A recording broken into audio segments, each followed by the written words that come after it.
5. Bagaimana berpikir dan bermimpi secara kreatif. Assalamualaikum, halo teman-teman, saya Fida dari Fida Bacain Buku. Seperti biasa, saya akan membacakan buku buat teman-teman. Kali ini melanjutkan buku Berpikir dan Berjiwa Besar, The Magic of Thinking Big. Mari kita mulai. Saat ini kita sudah masuk ke bab 5, bagaimana berpikir dan bermimpi secara kreatif. Bismillahirrahmanirrahim, lanjut ke bukunya. Pertama, mari kita menjernihkan suatu pikiran yang keliru mengenai arti berpikir kreatif. Karena beberapa alasan yang tidak logis, sains, teknologi, seni, dan karya tulis dianggap sebagai satu-satunya yang memerlukan pemikiran yang benar-benar kreatif. Kebanyakan orang menghubungkan berpikir kreatif dengan hal-hal seperti penemuan listrik atau vaksin polio, atau novel, atau pengembangan televisi berwarna. Tentu saja pencapaian seperti ini adalah bukti dari cara berpikir kreatif. Tiap langkah maju dalam menaklukkan ruang angkasa adalah hasil dari berpikir kreatif. Akan tetapi berpikir kreatif tidak hanya terbatas untuk pekerjaan tertentu, juga tidak hanya untuk orang yang super pandai. Lanjut, lalu apa yang dimaksud dengan berpikir kreatif? Sebuah keluarga yang berpenghasilan rendah menyusun rencana untuk mengirim putra mereka ke universitas. Inilah berpikir kreatif. Sebuah keluarga mengubah rumah yang paling tidak menarik di jalan itu menjadi tempat yang indah di lingkungan tersebut. Inilah berpikir kreatif. Seorang pendeta mengembangkan suatu rencana yang melipat gandakan jemaahnya untuk kebaktian hari Minggu. Inilah berpikir kreatif. Memikirkan cara-cara untuk menyederhanakan pembukuan, menjual produk kepada pelanggan yang sulit, mengusahakan agar anak-anak tetap asyik secara konstruktif, membuat karyawan benar-benar menyukai pekerjaan mereka, atau mencegah pertengkaran tertentu. Semua ini adalah contoh berpikir kreatif sehari-hari yang praktis. Berpikir kreatif berarti menemukan cara-cara baru yang lebih baik untuk mengerjakan apa saja. Imbalan dari semua jenis sukses ini di rumah, di tempat kerja, di dalam komunitas, bergantung pada penemuan cara-cara untuk mengerjakan sesuatu dengan lebih baik. Sekarang, mari kita lihat apa yang dapat kita lakukan untuk mengembangkan dan menguatkan kemampuan kita dalam berpikir kreatif. Langkah 1. Percaya bahwa sesuatu dapat dilakukan. Inilah prinsipnya, untuk melakukan apapun, kita harus lebih dahulu percaya bahwa hal itu dapat dilakukan. Percaya sesuatu dapat dilakukan, membuat pikiran bergerak untuk mencari cara untuk melaksanakannya. Untuk mengilustrasikan cara berpikir kreatif ini, dalam sesi pelatihan saya sering menggunakan contoh ini. Saya meminta kelompok, berapa banyak dari Anda yang merasa mungkin untuk menghapuskan penjara dalam 30 tahun mendatang? Para peserta selalu tampak bingung, tidak yakin apakah mereka mendengar dengan benar. Jadi, sesudah diam sejenak, saya mengulangi.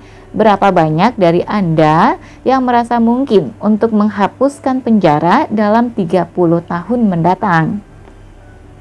Segera sesudah saya meyakinkan mereka bahwa saya bersungguh-sungguh, seseorang selalu berkomentar, "Anda tentu tidak bermaksud mengatakan bahwa Anda ingin melepaskan semua pembunuh, pencuri, dan pemerkosa? Tidak sadarkah Anda akan apa artinya ini? Mengapa tak seorang pun akan aman? Kita harus mempunyai penjara." Kemudian peserta-peserta yang lain ikut memberikan komentar. Hukum dan ketertiban akan ambruk jika kita tidak mempunyai penjara. Beberapa orang memang dilahirkan sebagai penjahat. Kita bahkan memerlukan lebih banyak penjara. Apakah Anda membaca koran pagi ini tentang pembunuhan yang baru saja terjadi? Dan begitulah, mereka melanjutkan, mengatakan kepada saya segala macam alasan yang tepat mengapa kita harus mempunyai penjara. Salah seorang malah mengatakan bahwa kita harus mempunyai penjara supaya polisi dan sipir penjara dapat mempunyai pekerjaan. Sesudah sekitar 10 menit membiarkan kelompok tersebut membuktikan mengapa kita tidak dapat menghapus keberadaan penjara, saya mengatakan kepada mereka, nah, biarlah saya sebutkan di sini bahwa pertanyaan ini tentang penghapusan penjara sebenarnya digunakan untuk menyampaikan suatu maksud. Anda semua telah mengajukan alasan mengapa kita tidak dapat menghapus keberadaan penjara. Apakah Anda bersedia membantu saya sekarang? Maukah Anda berusaha benar-benar keras selama beberapa menit untuk percaya bahwa kita dapat menghapuskan penjara? Dengan semangat bereksperimen, kelompok tersebut bersedia melakukannya. Kemudian saya bertanya, nah, dengan asumsi kita dapat menghapus penjara, bagaimana kita dapat memulainya? Saran muncul secara perlahan pada mulanya. Seseorang dengan ragu berkata, kita mungkin dapat mengurangi kejahatan jika kita mendirikan lebih banyak pusat kegiatan remaja. Tidak lama kemudian, para peserta yang 10 menit lalu begitu menentang gagasan tersebut, sekarang mulai berusaha dengan penuh antusias. Usahakan menghapus kemiskinan. Kebanyakan kejahatan berakar dari tingkat pendapatan yang rendah. Jalankan penelitian untuk mengenali penjahat sebelum mereka melakukan kejahatan. Kembangkan prosedur bedah untuk mengobati beberapa jenis penjahat. Didik personel penegak hukum dengan metode reformasi yang positif. Ini hanyalah sedikit contoh dari 78 gagasan spesifik yang saya susun yang dapat membantu mencapai tujuan menghapus keberadaan penjara. Lanjut, jika Anda percaya, pikiran Anda mencari jalan untuk melaksanakannya. Eksperimen ini mempunyai satu maksud. Jika Anda percaya sesuatu itu tidak mungkin, pikiran Anda akan bekerja bagi Anda untuk membuktikan mengapa hal itu tidak mungkin. Akan tetapi, jika Anda percaya, benar-benar percaya sesuatu dapat dilakukan, pikiran Anda akan bekerja bagi Anda dan membantu Anda mencari jalan untuk melaksanakannya. Percaya sesuatu dapat dilakukan melicinkan jalan untuk solusi yang kreatif. Percaya sesuatu tidak dapat dilakukan adalah cara berpikir yang destruktif. Hal ini berlaku pada semua situasi, besar dan kecil. Para pemimpin politik yang tidak benar-benar percaya bahwa perdamaian dunia dapat dicapai akan gagal mencapainya karena pikiran mereka tertutup bagi cara-cara kreatif untuk menghasilkan perdamaian. Ahli ekonomi yang percaya depresi bisnis tidak dapat dihindari tidak akan mengembangkan cara-cara kreatif untuk mematahkan siklus bisnis tersebut. Begitu pula, Anda dapat menemukan cara-cara untuk menyukai seseorang jika Anda percaya Anda dapat melakukannya. Anda dapat menemukan cara untuk membeli rumah baru yang lebih besar jika Anda percaya Anda dapat melakukannya. Kepercayaan melepaskan kekuatan kreatif. Ketidakpercayaan menjadi rem bagi berpikir kreatif. Percayalah dan Anda pun akan mulai berpikir secara konstruktif. Pikiran Anda akan menciptakan jalan jika Anda mengizinkannya. Sedikit lebih dari 2 tahun yang lalu, seorang pemuda meminta saya menolongnya menemukan pekerjaan dengan masa depan yang lebih baik. Ia saat itu bekerja sebagai juru tulis di bagian kredit sebuah perusahaan yang melayani pesanan lewat pos. Dan ia merasa bahwa ia tidak mengalami kemajuan sama sekali. Kami berbicara mengenai riwayat kerjanya dan apa yang ingin ia kerjakan.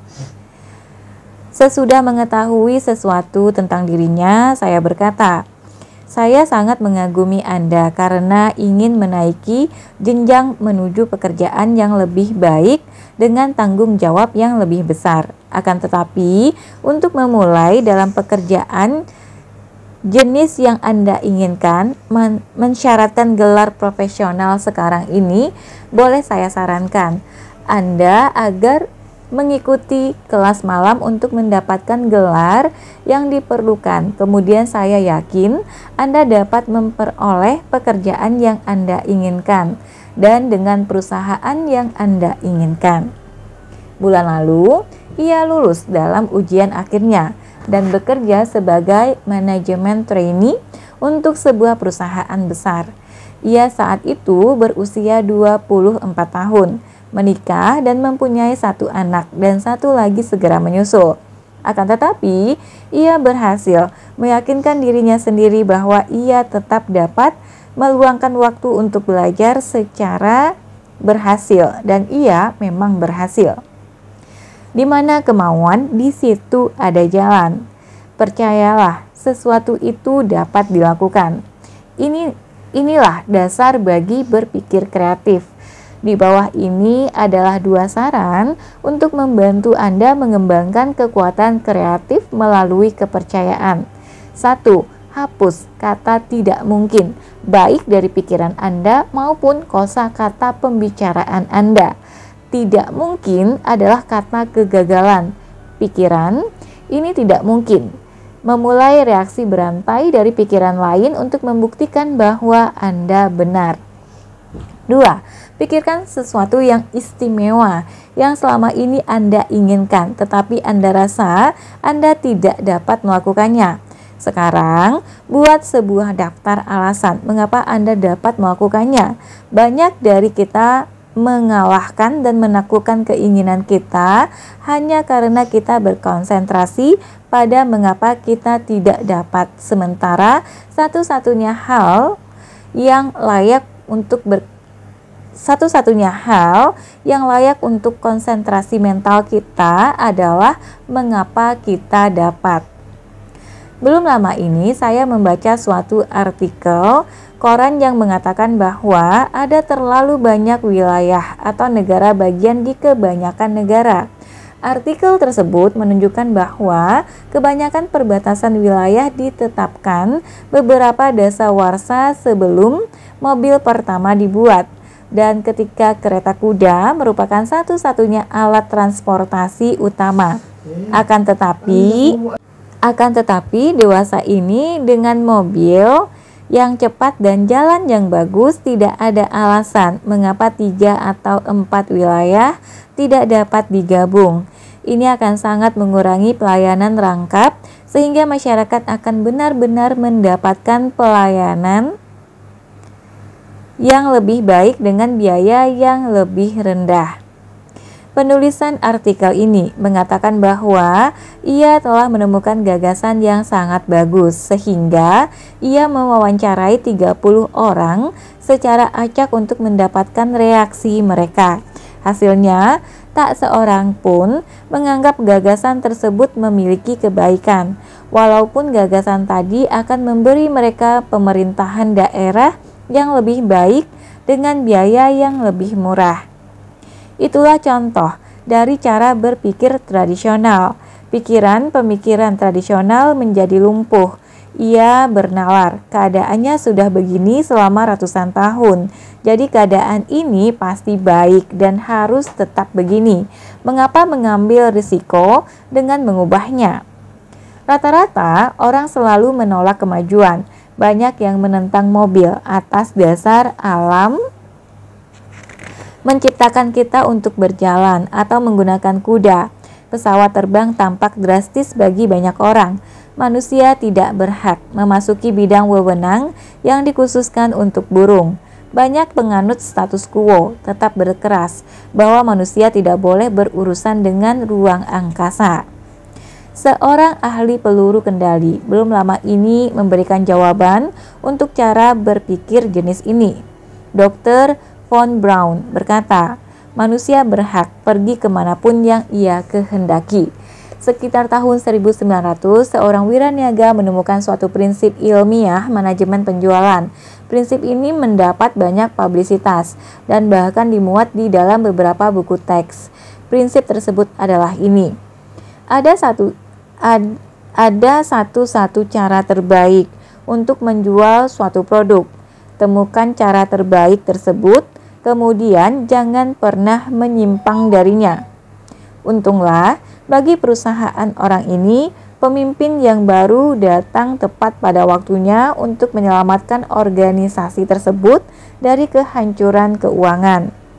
Kontraskan pengalaman itu dengan filosofi dari Crawford H. Greenwald, presiden dari salah satu organisasi bisnis terbesar di Amerika. Di dalam suatu ceramah di Columbia University, Greenwald berkata, ada banyak cara di mana suatu pekerjaan yang baik dapat dilakukan, sama banyak sebenarnya dengan jumlah orang kepada siapa tugas itu diberikan. Sebenarnya, tidak ada satu cara terbaik untuk mengerjakan apapun. Tidak ada satu cara terbaik untuk mendekorasi ruangan, atau mengatur taman, atau mengadakan penjualan, atau membesarkan anak, atau memasak bistik. Ada banyak cara terbaik sebanyak adanya pikiran yang kreatif. Tidak ada yang bertumbuh di dalam es jika kita membiarkan tradisi membekukan pikiran kita. Gagasan baru tidak dapat tumbuh. Ikuti tes ini segera. Usulkan salah satu dari gagasan di bawah ini kepada seseorang dan kemudian amati perilakunya. 1. Sistem pos yang lama menjadi monopoli pemerintah harus diserahkan kepada perusahaan swasta. 2. Pemilihan umum harus diadakan tiap 2 atau 8 tahun dan bukan tiap 5 tahun. 3. Jam buka toko yang tetap harus dari pukul 13 sampai pukul 20 dan bukan dari pukul 9 hingga pukul 17.30. 4. Usia pensiun harus dinaikkan menjadi 70 tahun. Apakah gagasan ini sehat atau praktis? Bukan soal, yang penting adalah bagaimana orang bereaksi terhadap saran seperti ini. Jika ia menertawakan gagasan tersebut dan tidak memikirkannya kembali, dan mungkin 95% akan menertawakannya, peluangnya adalah orang tersebut menderita kelumpuhan tradisi. Akan tetapi seorang di antara 20 yang mengatakan, itu gagasan yang menarik, ceritakan lebih banyak kepada saya, mempunyai pikiran yang diubah menjadi kreativitas. Cara berpikir tradisional adalah musuh nomor 1 untuk orang yang tertarik pada program keberhasilan pribadi yang kreatif. Cara berpikir tradisional membekukan pikiran Anda, menghambat kemajuan Anda, mencegah Anda mengembangkan kekuatan kreatif. Berikut ini adalah 3 cara untuk memeranginya. Jadilah orang yang bersedia menerima gagasan. Sambut baik gagasan.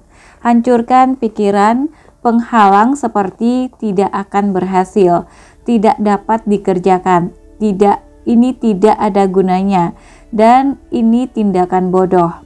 Seorang teman saya yang sangat sukses menjabat posisi senior di sebuah perusahaan asuransi berkata kepada saya tidak berpretensi menjadi eksekutif terpandai di dalam perusahaan.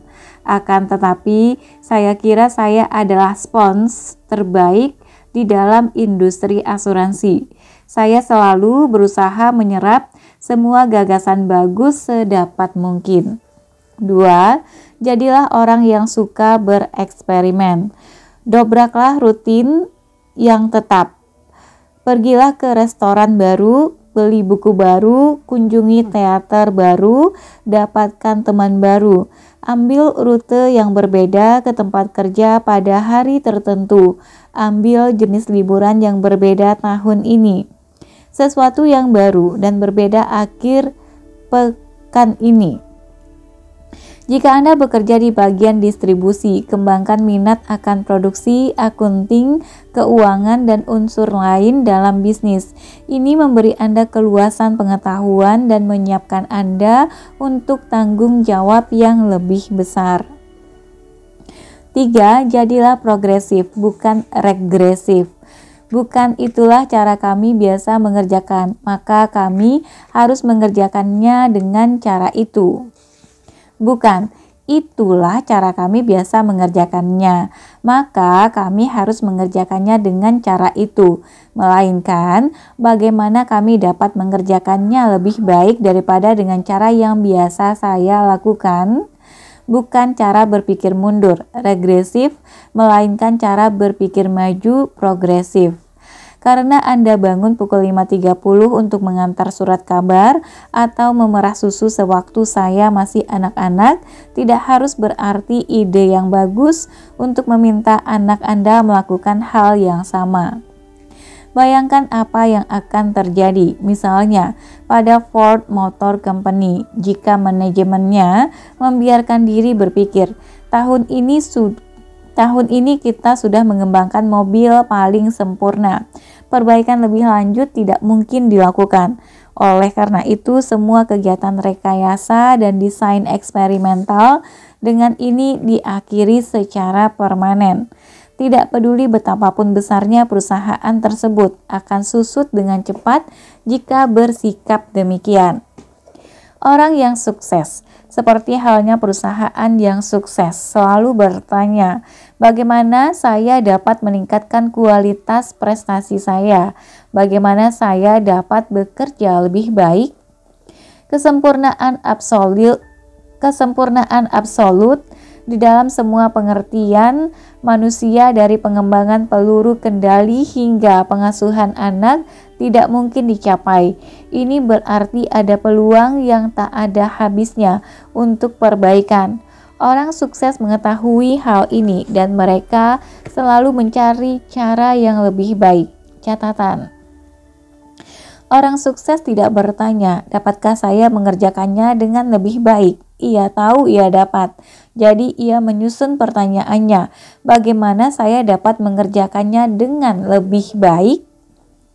Beberapa bulan yang lalu, seorang bekas mahasiswa saya dalam bisnis selama hanya 4 tahun membuka toko perangkat kerasnya yang keempat. Ini benar-benar prestasi luar biasa mengingat investasi modal awalnya yang kecil, yaitu hanya 1.200 pound sterling. Persaingan keras dari toko-toko lain dan waktu yang relatif singkat yang dijalaninya dalam bisnis. Saya mengunjungi cabangnya yang baru tidak lama sesudah dibuka untuk mengucapkan selamat kepadanya atas kemajuan hebat yang ia buat. Dengan cara tak langsung saya bertanya kepadanya bagaimana ia dapat berhasil dengan 3 tokonya yang pertama, membuka toko keempat sementara kebanyakan pedagang harus berjuang agar berhasil hanya dengan 1 toko. Tentu saja ia menjawab, saya bekerja keras, tetapi sekadar bangun pagi dan bekerja hingga larut tidak berarti sudah cukup untuk mengembangkan keempat toko. Kebanyakan orang di dalam lini bisnis saya bekerja keras. Hal utama yang saya kaitkan dengan keberhasilan saya adalah program perbaikan mingguan yang saya buat sendiri. Program perbaikan mingguan, kedengarannya menarik sekali. Bagaimana caranya? Saya bertanya. Sebenarnya tidak ada yang perlu diuraikan. Ia melanjutkan, ini cuma rencana untuk membantu saya bekerja lebih baik sementara tiap minggu berjalan. Agar cara berpikir maju saya tetap pada jalurnya, saya membagi pekerjaan saya ke dalam 4 elemen: pelanggan, karyawan, barang dagangan, dan promosi. Sepanjang minggu saya membuat catatan dan menuliskan gagasan mengenai bagaimana saya dapat memperbaiki usaha saya. Kemudian tiap Senin malam saya menyisihkan waktu 4 jam untuk mengulas gagasan-gagasan yang saya tuliskan dan memikirkan bagaimana memanfaatkan gagasan yang solid di dalam usaha. Di dalam periode 4 jam ini, saya memaksa diri untuk memperhatikan usaha saya dengan cermat. Saya tidak sekadar mengharapkan lebih banyak pelanggan akan berbelanja di toko saya. Saya malah bertanya kepada diri sendiri, apa yang dapat saya lakukan untuk menarik lebih banyak pelanggan? Bagaimana saya dapat mengembangkan pelanggan tetap yang loyal? Ia melanjutkan menjabarkan banyak inovasi kecil yang membuat 3 tokonya yang pertama begitu berhasil. Hal-hal seperti cara ia mengatur barang dagangan di dalam tokonya, teknik menjual yang membuat orang yang tadinya tidak berniat membeli akhirnya membeli. Rencana kredit yang ia rancang ketika banyak pelanggan tidak bekerja karena ada pemogokan, kontes yang ia selenggarakan selama musim sepi. Saya bertanya kepada diri sendiri, apa yang dapat saya kerjakan untuk memperbaiki penawaran barang dagangan saya? Dan saya mendapatkan gagasan. Saya akan memberikan sebuah contoh. 4 minggu yang lalu, terpikir oleh saya bahwa saya seharusnya melakukan sesuatu untuk membuat lebih banyak anak datang ke toko. Saya bernalar seandainya saya mempunyai sesuatu di sini untuk menarik anak-anak ke toko saya, maka saya juga akan menarik lebih banyak orang tua. Saya terus memikirkan hal ini dan kemudian gagasan tersebut muncul.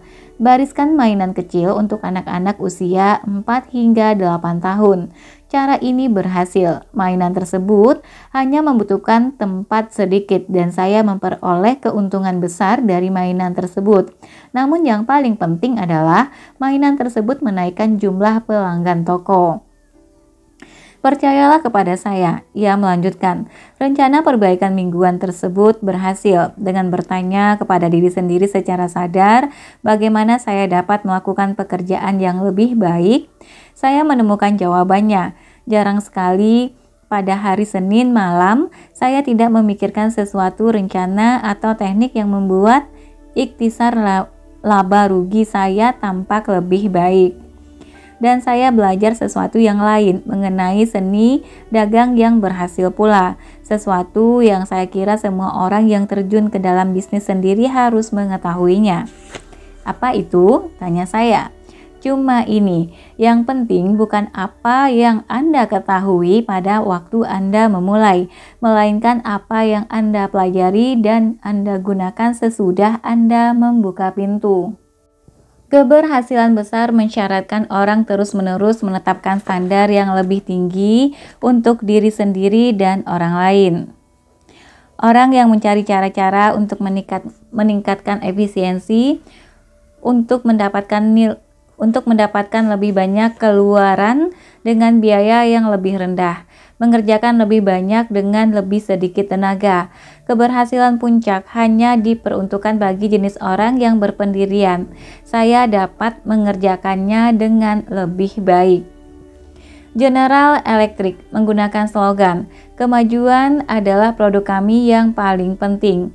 Mengapa tidak menjadikan kemajuan sebagai produk Anda yang paling penting?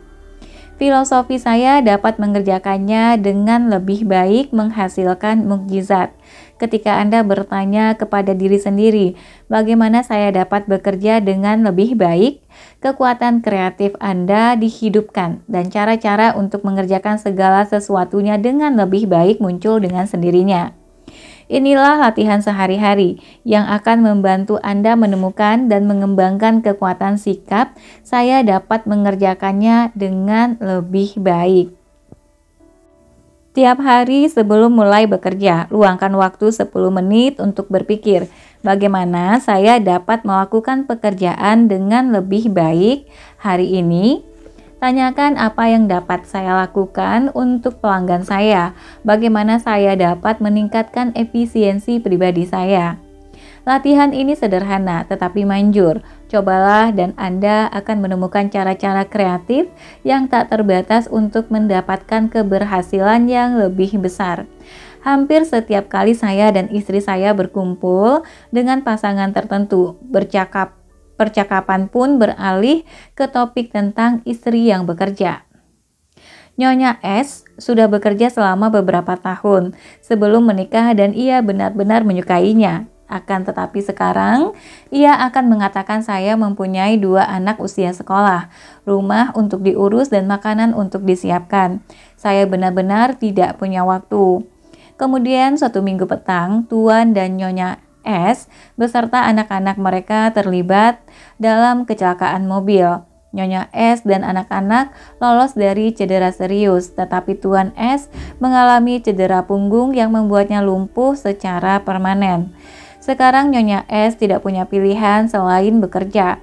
Ketika kami menemuinya beberapa bulan sesudah kecelakaan tersebut, kami heran melihat betapa baik ia telah menyesuaikan diri dengan tanggung jawabnya yang baru. Anda tahu, ujarnya, 6 bulan yang lalu saya tidak pernah memimpikan dapat mengurus rumah dan kerja purna waktu.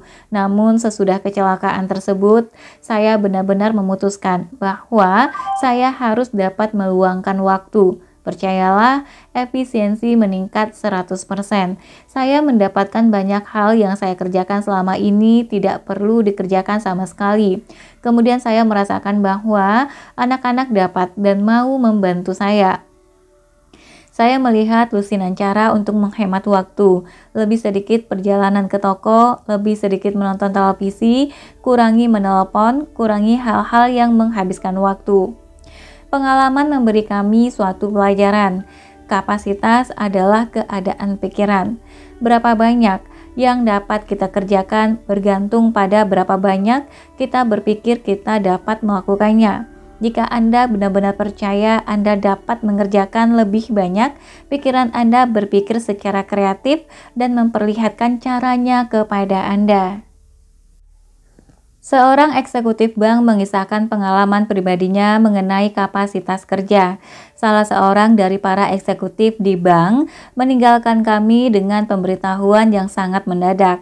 Ini membuat kami benar-benar repot. Lebih-lebih orang yang pergi itu selama ini mengerjakan tugas yang penting dan pekerjaannya tidak dapat ditangguhkan atau ditinggalkan begitu saja tanpa dikerjakan. Sehari sesudah ia pergi, kepala departemen memanggil saya dan menjelaskan kepada saya bahwa ia sudah berbicara secara individual dengan 2 eksekutif lain yang bekerja bersama saya. Bertanya apakah mereka dapat membagi pekerjaan orang yang pergi tersebut hingga penggantinya didapatkan. Tak seorang pun dari mereka menolak mentah-mentah. Ia berkata, tetapi masing-masing mengatakan bahwa dirinya sudah sibuk sekali dengan pekerjaan yang mendesak. Saya ingin tahu apakah Anda dapat membantu kami untuk sementara waktu? Sepanjang karir kerja saya sudah belajar untuk tidak menolak apa yang tampak seperti suatu peluang. Jadi saya setuju dan berjanji melakukan yang terbaik untuk menangani semua pekerjaan orang yang keluar tersebut dan juga menyelesaikan tugas-tugas saya sendiri.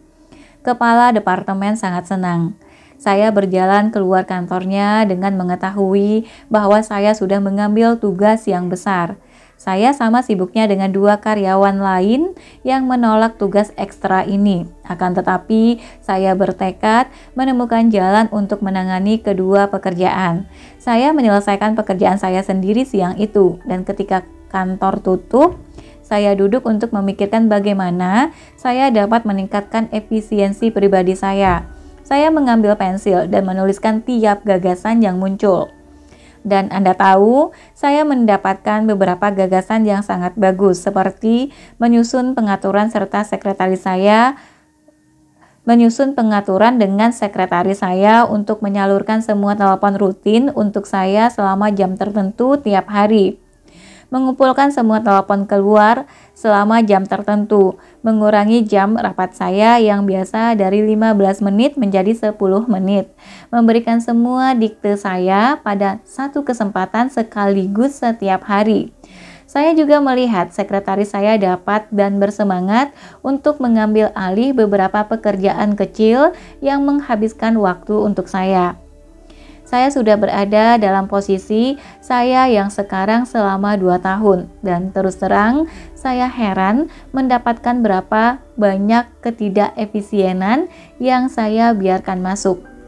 Dalam 1 minggu, saya mendiktekan surat 2 kali lebih banyak dibandingkan sebelumnya, menangani 50% lebih banyak percakapan telepon, mengikuti rapat 1,5 kali lebih banyak, semua tanpa beban.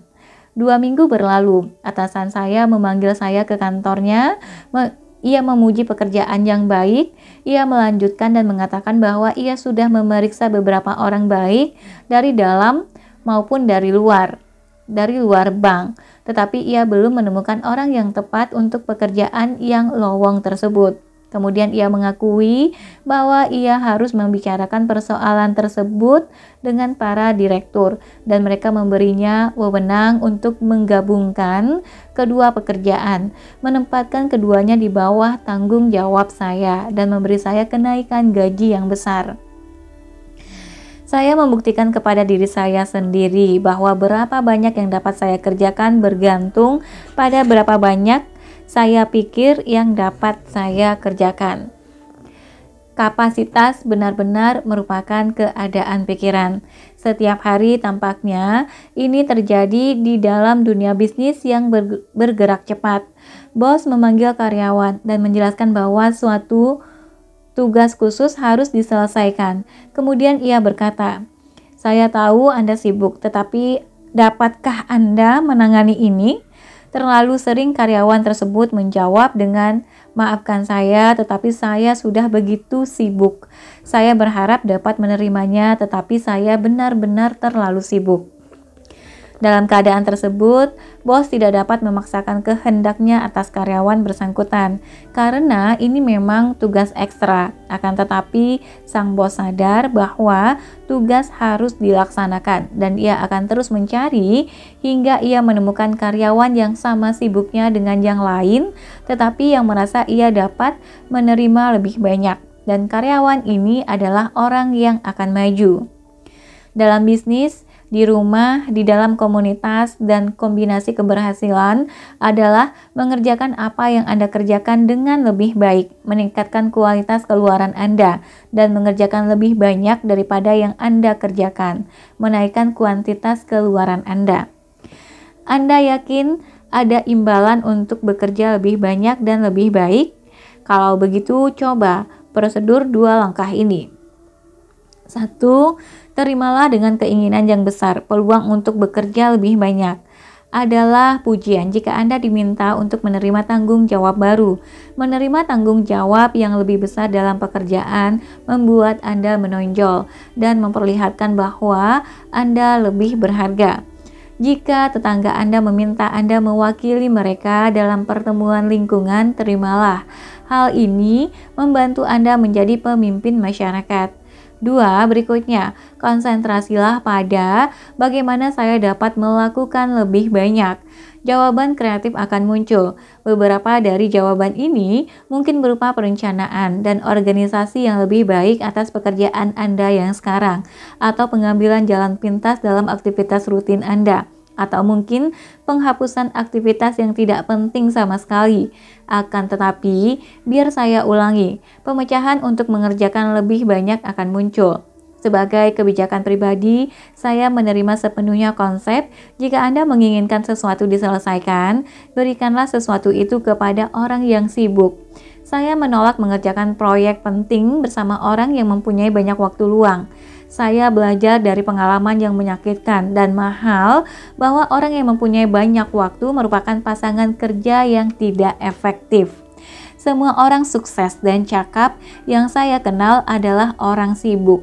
Ketika saya memulai sesuatu, beberapa proyek bersama mereka, saya tahu sesuatu itu akan diselesaikan secara memuaskan. Saya belajar dalam lusinan kejadian bahwa saya dapat mengandalkan orang sibuk untuk menyelesaikan tugas. Akan tetapi saya sering melihat kekecewaan dalam bekerja bersama orang yang mempunyai banyak sekali waktu.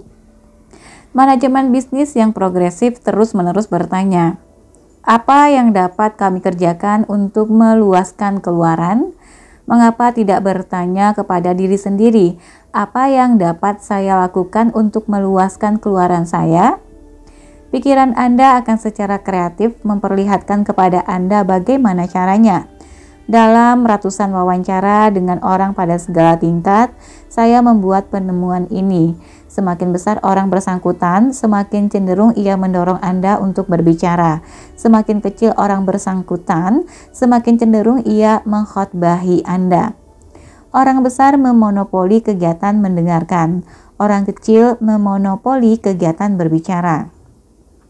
Perhatikan ini pula, Para pemimpin di dalam semua bidang kehidupan menghabiskan jauh lebih banyak waktu meminta nasihat dibandingkan memberikannya.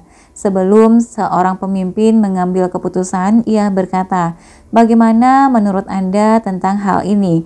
Apa rekomendasi Anda? Apa yang akan Anda lakukan dalam keadaan yang sama ini? Bagaimana soal ini menurut pendengaran Anda?" Lihatlah dengan cara ini, seorang pemimpin adalah mesin manusia pengambil keputusan. Untuk membuat apapun, Anda harus mempunyai bahan mentah. Dalam mencapai keputusan kreatif, bahan mentahnya adalah gagasan dan saran dari orang lain. Tentu saja jangan mengharapkan orang lain memberikan pemecahan yang siap pakai kepada Anda. Itu bukan alasan utama untuk bertanya dan mendengarkan. Gagasan orang lain membantu menyalakan gagasan Anda sendiri sehingga benak Anda menjadi lebih kreatif.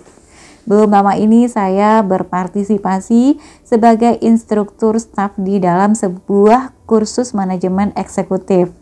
Kursus tersebut terdiri atas 12 sesi.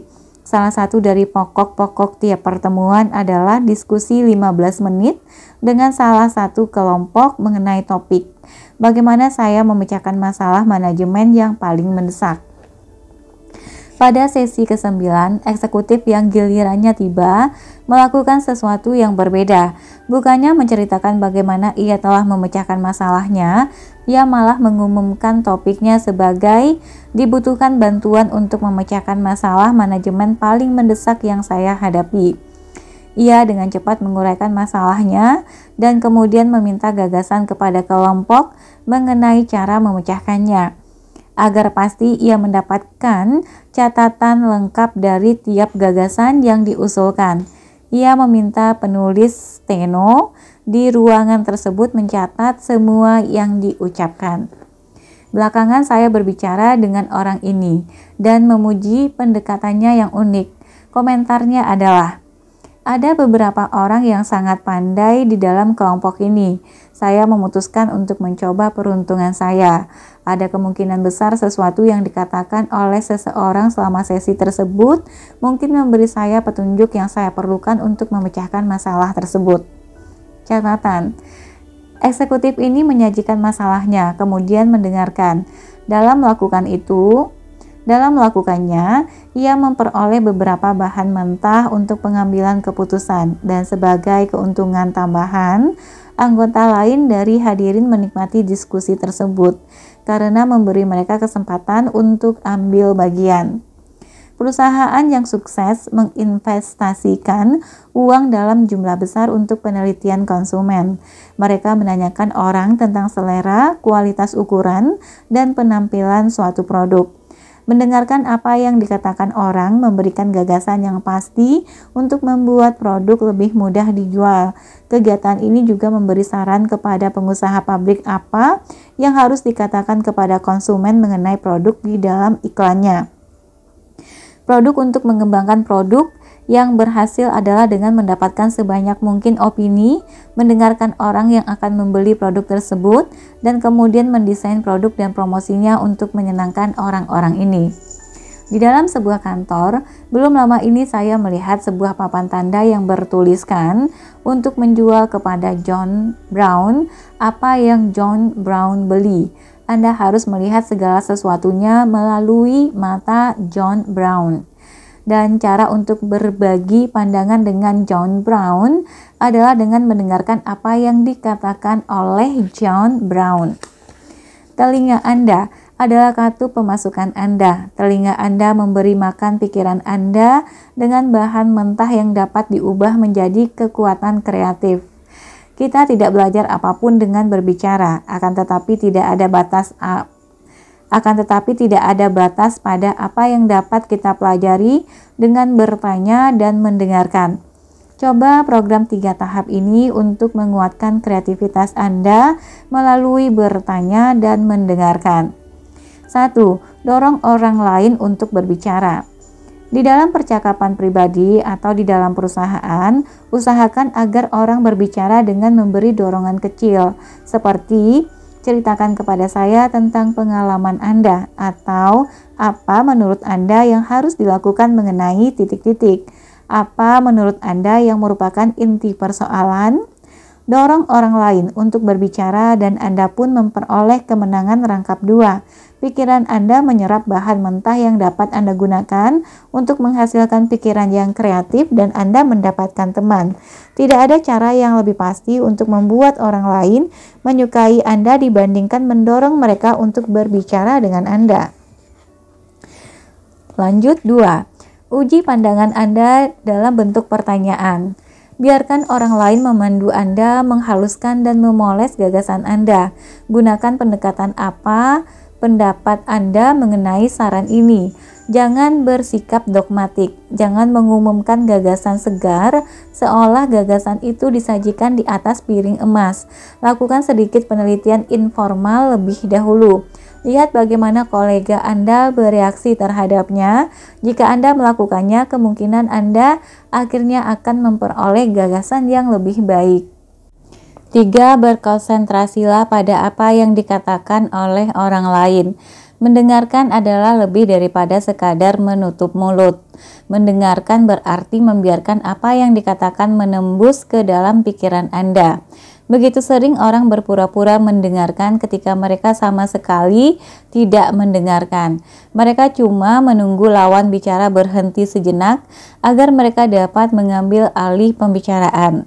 Berkonsentrasilah pada apa yang dikatakan oleh lawan bicara. Evaluasi apa yang dikatakannya. Begitulah cara Anda mengumpulkan makanan untuk pikiran Anda.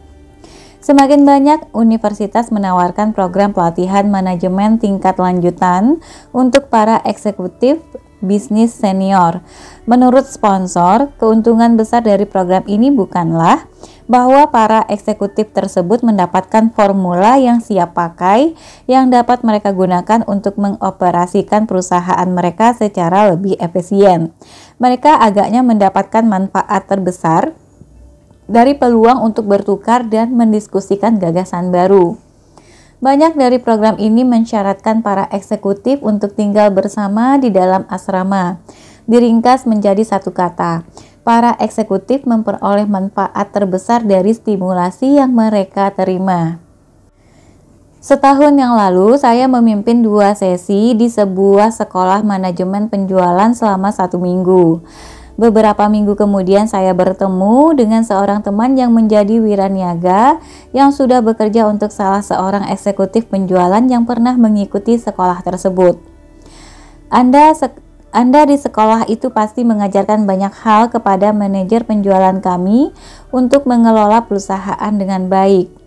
Teman muda saya ini berkata. Dengan penasaran, saya bertanya kepadanya, perubahan apa yang ia lihat secara khusus. Ia menyebutkan beberapa hal, perbaikan dalam rancangan kompensasi, rapat penjualan 2 kali sebulan dan bukan sekali sebulan, kartu nama dan alat tulis yang baru, revisi pada wilayah penjualan.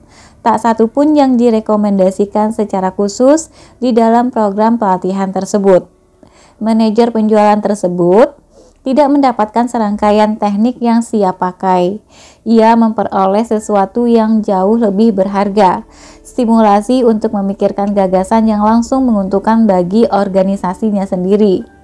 Seorang akuntan muda di sebuah pabrik cat memberitahu saya tentang usahanya yang sangat berhasil yang dicetuskan oleh gagasan orang lain. Saya tidak pernah terlalu berminat akan bidang real estate. Ia berkata kepada saya sudah menjadi akuntan profesional selama beberapa tahun dan saya sudah sangat terikat pada pekerjaan saya. Suatu hari, seorang teman saya yang agen real estate mengundang saya dalam jamuan makan siang yang diadakan oleh asosiasi real estate setempat. Pembicara hari itu adalah seorang berusia lanjut yang sudah melihat perkembangan kota. Pembicaraannya adalah tentang 20 tahun yang akan datang. Ia meramalkan bahwa kota tersebut akan terus berkembang jauh ke tanah pertanian yang ada di sekelilingnya. Ia juga meramalkan bahwa akan ada permintaan untuk tanah yang luas sekitar 2 hingga 5 hektar. Cukup besar bagi usahawan atau kelas profesional untuk mempunyai kolam renang, kuda, kebun, dan hobi lain yang memerlukan tempat luas. Pembicaraan orang ini merangsang saya. Apa yang ia jabarkan adalah persis seperti yang saya kehendaki. Beberapa hari berikutnya, saya bertanya kepada beberapa teman apa pendapat mereka tentang gagasan mengenai seseorang yang mempunyai tanah seluas 5 hektar. Semua orang yang saya tanyakan berkata, "Saya sangat menyukainya." Saya terus memikirkan hal ini dan berusaha mencari cara bagaimana saya dapat mengubah gagasan ini menjadi laba. Kemudian suatu hari sewaktu saya mengemudi ke tempat kerja, jawabannya muncul begitu saja. Mengapa tidak membeli sebuah pertanian dan membaginya menjadi beberapa kapling? Saya menghitung tanah itu mungkin bernilai lebih besar dalam beberapa kapling yang relatif kecil ketimbang dalam satu bentangan besar. Saya mendapatkan sebidang tanah bekas pertanian seluas 50 hektar dengan harga di bawah 100.000 pound sterling. Saya membelinya, membayar uang muka sepertiga dan mencicil untuk sisanya. Berikutnya, saya menanam benih di tempat yang tidak ada pohonnya. Saya melakukan ini karena seorang pengusaha real estate yang menguasai bisnisnya mengatakan kepada saya, orang menginginkan pohon sekarang ini, banyak pohon. Saya ingin calon pembeli saya melihat dalam beberapa tahun, tanah mereka akan ditutupi dengan pohon-pohon yang indah. Kemudian saya meminta juru ukur tanah untuk membagi tanah yang 50 hektar menjadi 10 kapling berukuran 5 hektar. Sekarang saya siap untuk mulai menjual. Saya sudah menyiapkan daftar alamat pembeli yang potensial. Saya mengedarkannya, menunjukkan bagaimana hanya dengan 30.000 pound sterling mereka dapat membeli satu kapling tanah. Saya juga menggambarkan potensi untuk rekreasi dan lingkungan yang sehat. Dalam 6 minggu, saya sudah menjual ke 10 kapling tersebut. Pendapatan total 300.000 pound sterling. Biaya total termasuk tanah, iklan, pengukuran tanah, dan biaya lain 110.000 pound sterling. Laba 190.000 pound sterling. Saya mendapat laba besar karena mau menerima gagasan orang lain yang pandai. Seandainya saya tidak menerima undangan untuk menghadiri jamuan makan siang dengan orang yang sama sekali di luar bidang pekerjaan saya, otak saya tidak akan pernah menyusun rencana yang berhasil menghasilkan laba ini. Ada banyak cara untuk mendapatkan stimulasi mental ini, tetapi di sini ada 2 yang dapat Anda masukkan ke dalam pola kehidupan Anda. Pertama, bergabunglah dan bertemulah secara teratur, setidaknya dengan satu kelompok profesional yang memberikan stimulasi di dalam bidang pekerjaan Anda sendiri. Bergaullah dengan orang lain yang berpikiran sukses. Begitu sering saya mendengar seseorang mengatakan, saya memperoleh gagasan hebat siang ini dalam pertemuan titik-titik. Dan, atau selama pertemuan kemarin saya terus memikirkan titik-titik. Ingatlah, pikiran yang hanya mendapat makanan dari dirinya sendiri akan segera kekurangan gizi, menjadi lemah dan tidak mampu berpikir kreatif dan progresif. Stimulasi dari orang lain adalah makanan pikiran yang bagus sekali. Kedua, bergabunglah dan berpartisipasilah dalam setidaknya satu kelompok di luar bidang pekerjaan Anda. Bergaul dengan orang yang mempunyai minat kerja yang berbeda, meluaskan pikiran Anda dan membantu Anda melihat gambaran yang besar. Anda akan terkejut bagaimana bergaul secara teratur dengan orang-orang di luar bidang pekerjaan Anda sendiri akan merangsang cara berpikir Anda dalam bidang pekerjaan Anda. Gagasan adalah buah dari cara berpikir Anda, akan tetapi gagasan harus digunakan dan dipraktekkan agar mempunyai nilai. Tiap tahun sebatang pohon ek menghasilkan cukup banyak biji untuk memenuhi hutan yang lumayan luas. Namun dari banyak biji ini mungkin hanya 1 atau 2 yang akan menjadi pohon. Tupai memakan sebagian besar bijinya dan tanah yang keras di bawah pohon tidak memberi banyak kesempatan untuk mulai bertumbuh kepada benih yang tersisa. Begitu pula dengan gagasan. Sedikit sekali yang menghasilkan buah. Gagasan mudah sekali hancur. Jika kita tidak waspada, tupai, orang yang berpikiran negatif akan menghancurkan sebagian besar gagasan tersebut. Gagasan memerlukan penanganan khusus sejak dilahirkan hingga diubah menjadi cara-cara praktis mengerjakan sesuatu dengan lebih baik. Gunakan 3 cara ini untuk memelihara dan mengembangkan gagasan Anda. 1. Jangan biarkan gagasan lepas. Tuliskan gagasan tersebut. Setiap hari banyak sekali gagasan yang dilahirkan hanya untuk mati dengan cepat karena tidak dituangkan ke atas kertas. Ingatan adalah budak yang lemah dalam melindungi dan memelihara gagasan yang masih baru. Bawa selalu buku catatan atau beberapa kartu kecil bersama Anda. Jika Anda mendapatkan suatu gagasan, tuliskanlah. Orang dengan pikiran yang kreatif dan subur mengetahui bahwa gagasan yang bagus dapat muncul setiap waktu di setiap tempat. Jangan biarkan gagasan lepas atau Anda merusak buah dari pikiran Anda. Kurunglah gagasan tersebut. 2. Berikutnya, tinjau gagasan Anda. Tempatkan gagasan di dalam arsip aktif. Arsip itu dapat disimpan di dalam lemari yang rumit atau dapat berupa meja laci. Kotak sepatu juga cukup bagus. Akan tetapi, buatlah arsip dan kemudian periksa gunung gagasan Anda secara teratur. Sementara Anda memeriksa gagasan Anda, sebagian mungkin tidak mempunyai nilai sama sekali. Singkirkan gagasan tersebut. Akan tetapi selama satu gagasan mempunyai harapan, simpanlah terus. 3. Tanam dan pupuk gagasan Anda. Buatlah gagasan bertumbuh. Pikirkan gagasan tersebut. Kaitkan gagasan tersebut dengan gagasan-gagasan lain yang masih berhubungan. Baca apa saja yang dapat Anda temukan yang entah bagaimana berhubungan dengan gagasan Anda.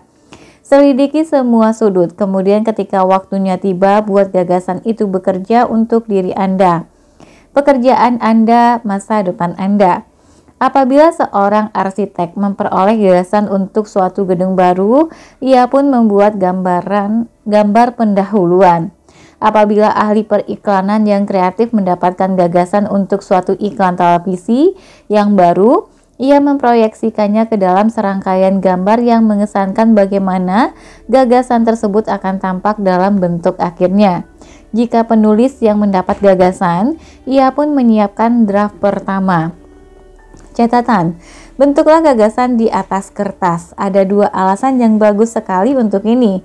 Jika gagasan mengambil bentuk nyata, Anda dapat benar-benar melihatnya, melihat kelemahannya, mendeteksi apa yang perlu dipoles. Kemudian gagasan juga harus dijual kepada seseorang, pelanggan, karyawan, bos, teman, anggota klub, investor. Seseorang harus membeli gagasan tersebut, kalau tidak, gagasan tadi tidak bernilai. Pada suatu musim panas, saya dihubungi oleh 2 orang wiraniaga asuransi jiwa. Keduanya ingin mengerjakan program asuransi saya.